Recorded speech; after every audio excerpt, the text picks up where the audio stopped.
Pas një situate të tensionuar dhe shqetësuese që përfshiu Mateon dhe Rogertin, familja e Mateos ka reaguar ashpër ndaj gjuhës së përdorur dhe kërcënimeve të bëra publikisht. Sipas dëshmive, Rogerti është drejtuar Mateos me fjalë të rënda dhe kërcënuese, duke i thënë: "Gjej vend ku të futesh", një shprehje që është perceptuar si e papranueshme dhe e mbushur me agresivitet.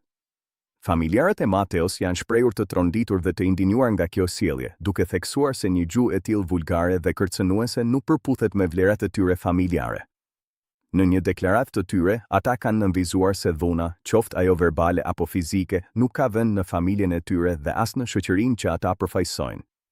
"Ne jemi rritur me respekt, mirëkuptim dhe komunikim të shëndetshëm.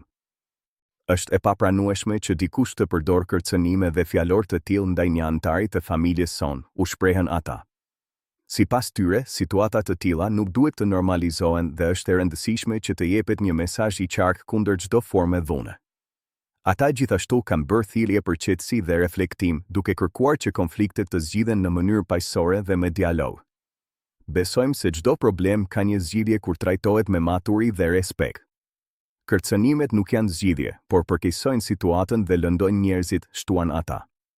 Në fund, familja e Mateos theksoi se do të qëndrojë e bashkuar dhe e fortë përballë çdo sfide, duke mbrojtur dinjitetin dhe sigurinë e secilit antar të saj. Ata shpresojnë që kjo ngjarje të shërbejë si një reflektim për të gjithë që gjuha e urrëties dhe dhuna të mos kenë vend në marrëdhëniet njerëzore.